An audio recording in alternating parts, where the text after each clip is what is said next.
Well, hi there. Welcome and welcome back. If you've never been here before, it's a very warm welcome. And if you have been here before, it's a very warm welcome back. This channel is got a special guest today. This is Mr. He's a Norwegian forest cat. He's a 26-pound bunch of fur and muscle, and he's my pride and joy right now. He's a senior cat, like me. I'm a senior.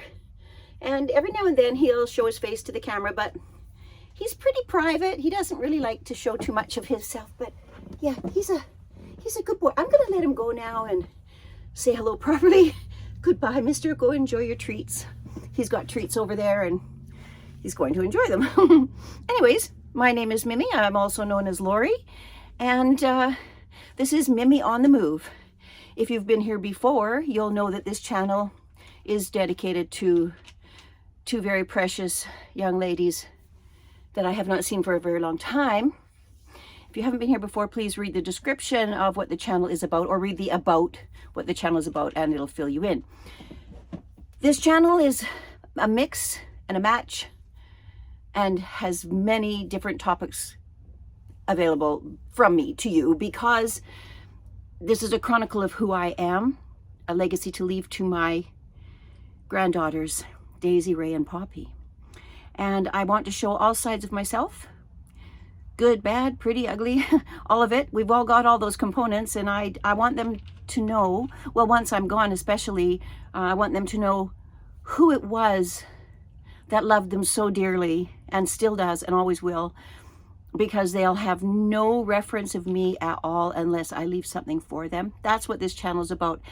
And with all of that said, let's move on to what today's topic is about. I'm going to go back many, many years when I was in my, I'm going to say 20s. I have a dear, dear friend. His name is Marty. And Marty and I have been closely bonded since, I don't know, the early 90s, the early 1990s. And we are still to this very day. We are such good friends. We are the best of friends. And we were in his huge, big four-wheel drive truck up in the mountains one day. And it was the most beautiful drive of all. It was a Sunday, I believe. And I said to him, I have to write a book. And he said, what about? I said, well, about who really cares anyway. At that time, let's go back into the early 90s, I noticed some discrepancies between what was allowed to be in the marketplace, what was allowed to be manufactured and sold to the population of our country, and why was it allowed to be? Because it just didn't seem right. So that's what we're going to talk about today. Is I never did write the book. I wrote lots of little inserts that I would have put in the book, but I never got around to it. So I probably won't write that book, but what I will do is give some examples today of my thought process through these things that troubled me so back then, and to a certain degree still do today, but they are definitely, for me, they're eye-openers, and they help put our world, at least my world, in perspective. And please remember, I'm not on any political party side. I'm not on any particularly religious side. I'm very spiritual. These things that I talk about are about what I used to call common sense. Not anymore. Common sense is going out the window for the most part. At least if you watch the mainstream media all the time, there's not a lot of common sense going on, and that's just my opinion. I'm going to title this video Common Nonsense. Okay? I hyphenated nonsense because there seems to be more nonsense. It seems to be much more common these days than sense. Right? So let's start with our country and the changes it's been going through. And I'm only going to speak for our country because I do kind of focus on where I live. So our country has gone through many changes. I have notes here, I'm going to be referring to them. And opinions surrounding plastic products versus natural resources, example, paper bags that come from trees. It's been proven, and you know what, probably some of this you already know, but I'll just refresh our memories today. It's been proven that one disposable diaper takes up to 500 years to biodegrade and become compostable. On average, one baby uses 3,000 of those diapers the first year of their life. So if our leaders, the way I see it, care about the environment as much as they say they do, then why, oh why, are these kind of disposable pollutant products allowed to be manufactured and sold? I watch one lady's YouTube channel, Squirrel Tribe, and she often talks about profit over people or profit before people or something like that. And I think this is one of those moments.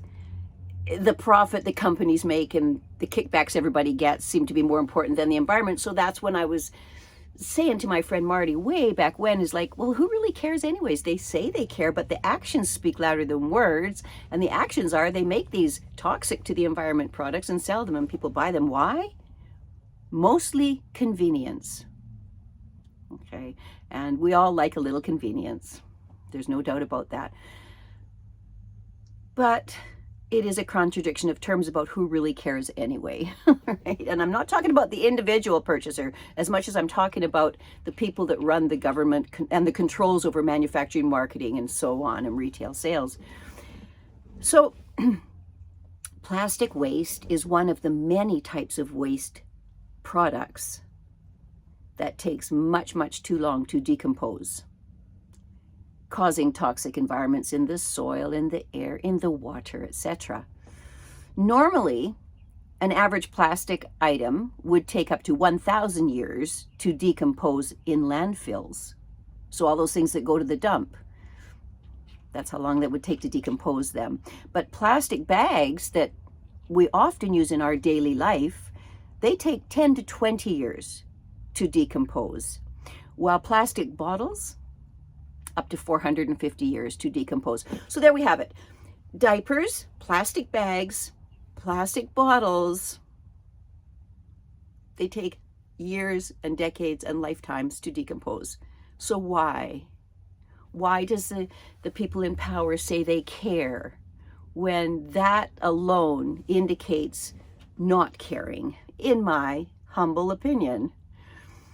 Now,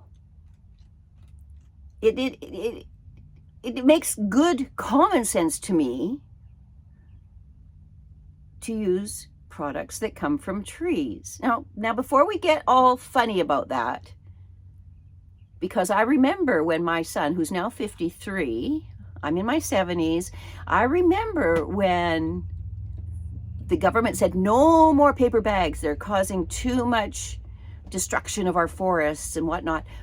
So we're going to plastic. So everybody has to use plastic now. So that's where it went, because they said they cared. So we've been using plastic for a very, very long time. Like I said, my son's 53 and it happened when he was a little boy. So now we're not supposed to use plastic because now they say it contaminates the environment, but the damage is done. Okay. So that's common nonsense to me at its best. About the trees. Common sense tells me plant trees in advance of using trees for production, manufacturing. Plan ahead. That makes good sense to me. Changing to plastic, which is petroleum-based products, doesn't. And now going back to paper without planting those extra trees to replace the ones they're going to use for the paper products. No, that could make sense, planting the trees in advance. Okay, so that's common sense to me. Anyways, another thing about the plastic pollution in our world, coroners are finding micro bits of plastic in our bodies, in our brains. And you can do the research on that yourself. I'm not here to educate anybody. I'm just here to tell you what I've researched and learned. And if don't believe me if you don't want to, go do some research and learn some things for yourself. That's what I did. So, does it seem normal to have micro bits of plastic in our bodies, in our brains? Does it seem healthy? I don't think so. I don't think we're supposed to have those things in our bodies. I have read so many studies and articles in recent years that have been done on men's testosterone levels. They've been declining. And I often hear things said such as, a real man is hard to find these days. What's happened to men now? Why are they not standing up as protectors and providers anymore? Well, that's the history of mankind, right? That's what men biologically did.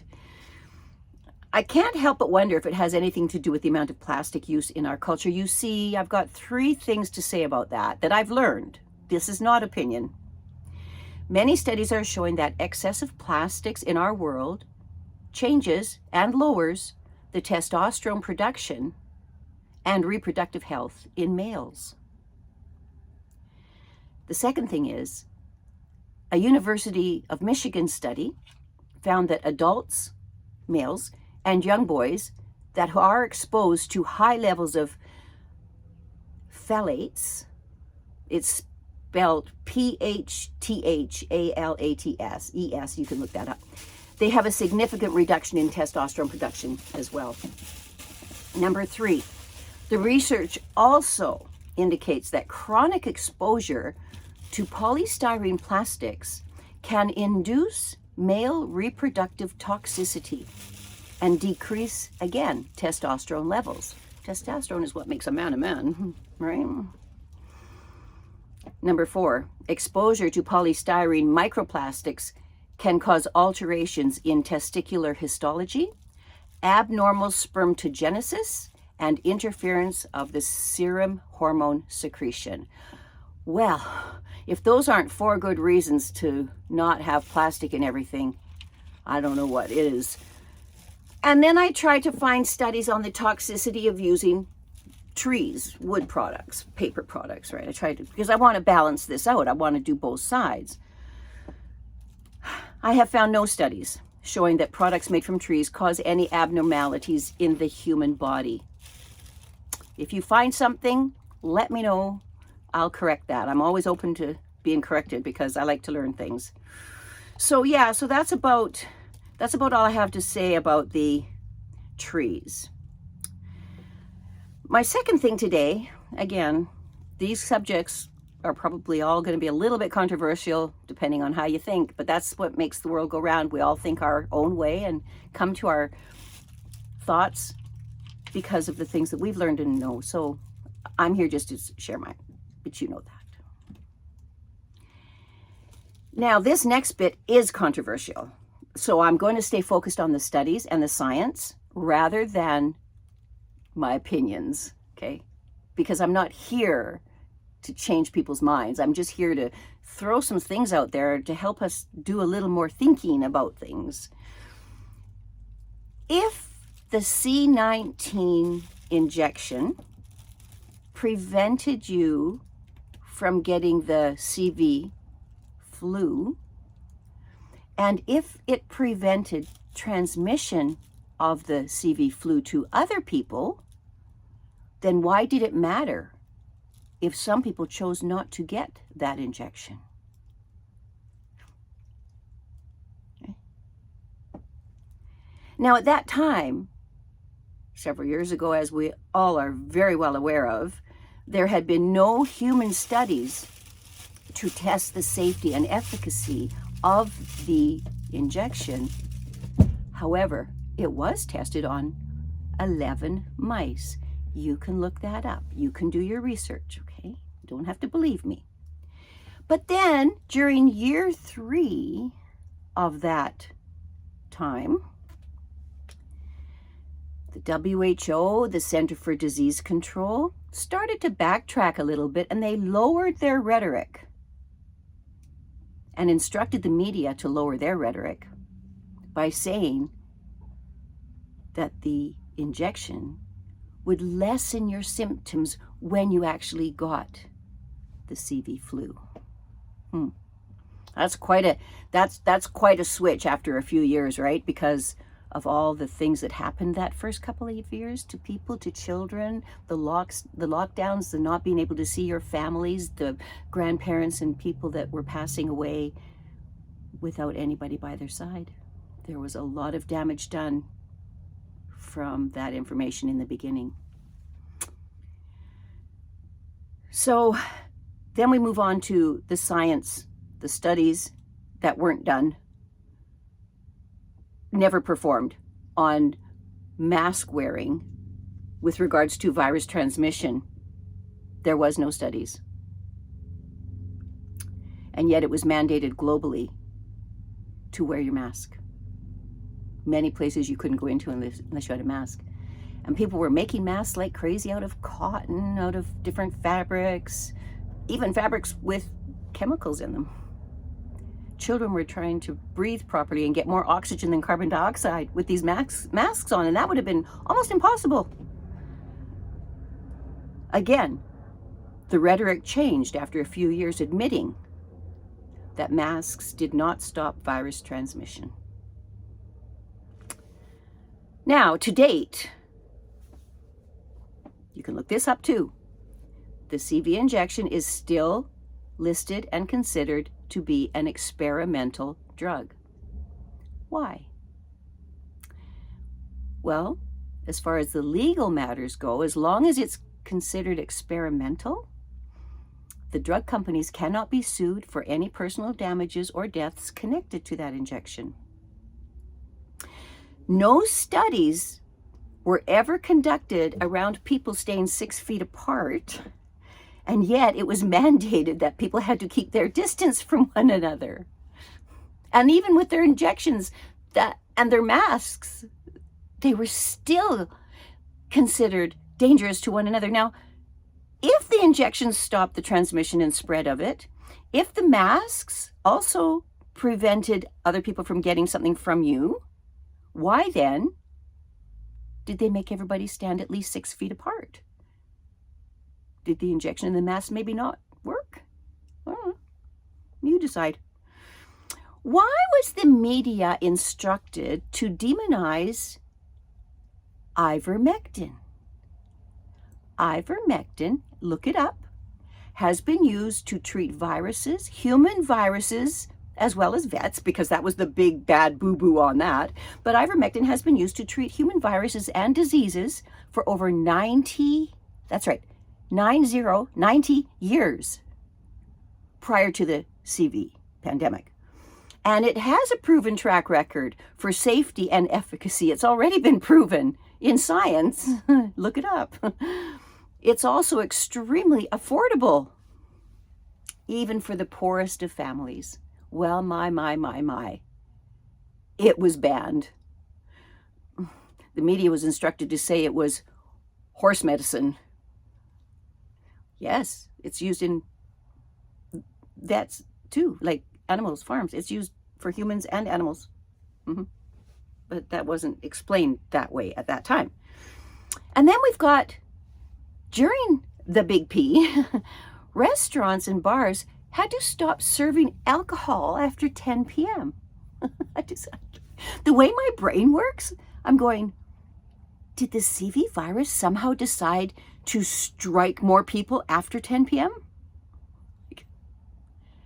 And not only that, the people that were in the bars, they had to wear their mask in the bars and the restaurants, but they could take them off while they were in there.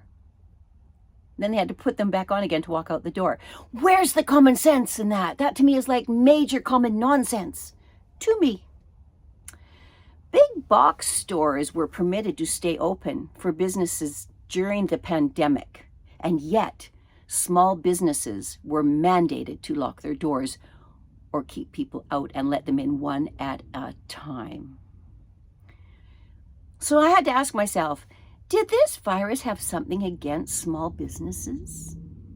The mom and pop stores that keep our communities close-knit and connected? I don't know. It was just a question I asked myself. Now, there's another thing. Coroners around the globe, and again, you can look it up, are reporting for the first time in human history very long, white, stringy clots in deceased person's arteries. What on earth could be causing this never before heard of condition? Strokes and neurological conditions are at an all-time high globally. What could be the reason for this? And finally, I'll finish this part with, why did the popular term, my body, my choice, not apply when it came to the CV injection? Okay, that's enough on that one. Let's go into another very current and controversial subject matter, transgenderism. Oh my, that's a biggie. Now, advocates of childhood gender dysphoria claim that God does not make mistakes. If this is so, then how is it that some males think they are females and some females think they are males? It's just a question I ask myself. How does the mutilation of a boy's genitals or a girl's breasts translate to gender-affirming care? That makes my head spin. Do these amputations alter the birth-given chromosomes and DNA of a human?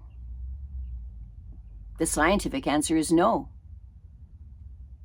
Scientifically, you cannot change the DNA of a male into a female and vice versa.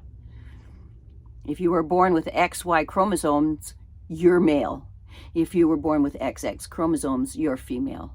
You can't change that with any surgery or nail polish or dress or makeup or anything. You can't change it. You can't cut off your breasts and change the DNA. You're just mutilating your body at that point, or somebody else is. And they're encouraging it. It's a $500 billion a year industry right now. That's got to say something, profit over people, maybe? I don't know. You decide. So the X chromosome in an organism must be there in order for survival. It's found in both males and females. The Y chromosome is responsible for triggering the development of maleness, we'll say. So it is in the absence of the Y chromosome that the fetus undergoes female development. It's all very scientific. It's no big secret how that works. There is no surgery. There is no cocktail of drugs that can change these birth-given characteristics. Now, having said that, I'm not judging people transgender. I'm not. We all have the absolute right and privilege to be who we want to be. My concern is the lies that are being promoted and circulated around this subject matter. If you're a guy and you want to be a woman and therefore you dress like a woman and act like a woman, do it. It's not hurting anybody. Just don't say you're a woman, because you're not. If you're a woman and you really would rather be a guy, that's okay too. Do all the guy things. Dress like a guy. Shave your hair. Do whatever. Guys have long hair too, but whatever, you know what I mean. It just doesn't. Just don't say you're a guy. Just you're a woman who wants to be a guy. That's honest, right? That's a real honest matter of this. But that's all I want to say about that, because, gosh, that's a whole week-long conversation, should we have it one day. Now, let's move along. If you're still here, good on ya, because hopefully you're thinking about some stuff.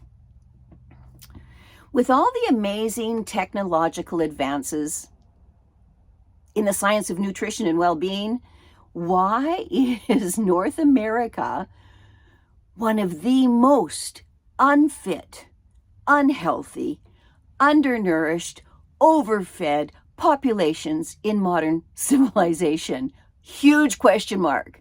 doesn't make common sense to me. With our technology and our privilege of good food, everything around our lifestyles that we have the opportunity to utilize, we should be the healthiest on the planet. I'm going to go back a little bit in time to Hippocrates. He was commonly referred to as the first doctor, and he was pretty brilliant in the study of medicine, human, especially medicine. He said, I'm going to do the quote unquote, "There is no disease known to mankind that is not nutritionally based." In other words, food is your medicine. Medicine is in your food. Think about that a while and look it up. You might be surprised at all the non-pharmaceutical things you might be able to do to help yourself stay healthy. All right? Just a thought. A lot cheaper too. Another thing Hippocrates said, and I think this is part of the Hippocratic Oath that doctors take, as to diseases, make a habit of two things as a physician. One thing is to help your patient. The second is, or at least do no harm to your patients. That oath was severely compromised during the Big C. I'll go no further with it, but I'm just saying, doctors have followed the Hippocratic Oath for a very, very, very long time. Thousands of years, I think. Now, this has always been the case about nutrition and medicine, and yet the majority of North Americans' food supply is full of non-food and toxic ingredients. But why? Profit over people? Possibly. Money. The root of all evil, somebody said once. But it can also be a good thing. Now, I have one other thing. This is all I'm going to say about this because it is too big of a subject. The only reason I'm going to say anything at all about it is because of the way it's being delivered. The way this message is being delivered is what disturbs me. I'm not for or against what I'm going to talk about next. I'm just saying the delivery in the media is my concern. Why is the killing of a baby growing in the mother's womb, why is that considered health care?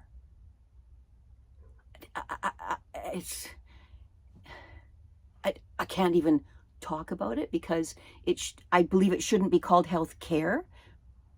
It makes it seem like the baby is not a baby. The baby's not going to grow into a human being that could be productive. Now, I'm not going to say I'm for or against the abortion subject, right, itself. It's the message that is being put out there surrounding the abortion, I guess the abortion politics. Let's just put it that way. I don't believe it is health care. Because generally the mother goes through trauma on her own. If you look this up, and there's a lot of studies on that. And obviously the infant that's growing inside the mother is killed. So I'm not saying we should or shouldn't have the abortion. That's not my place. That's not my place. What I'm saying is call it what it is. Try not to soften it so it means nothing. I don't think we should do that. That's all I want to say about that. I want to get back to Hippocrates. Well, no. No, I won't. Because then I'm going to go on. I'll just go back to somebody else. Albert Einstein. He's, to me, like he's my guy. He said, and this is a quote, unquote, "The important thing is to never stop questioning." That's me in a nutshell. For some reason, my brain goes to the question around things. I never accept things on face value until my brain has somehow found the answers to the questions that churn in there when these things come out. And there's one other thing that came to my mind. Again, it's not about politics. It's not about religion. It's not about any of that.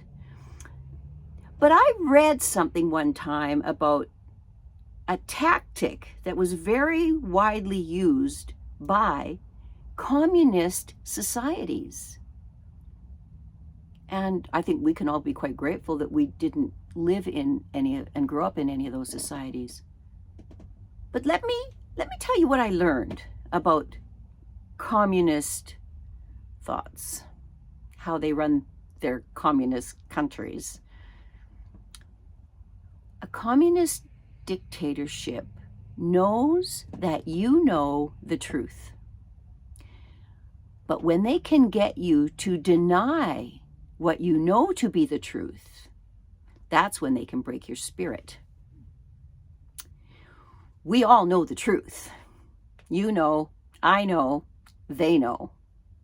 But if they can get you to deny what you know to be true, they now have control over your consciousness.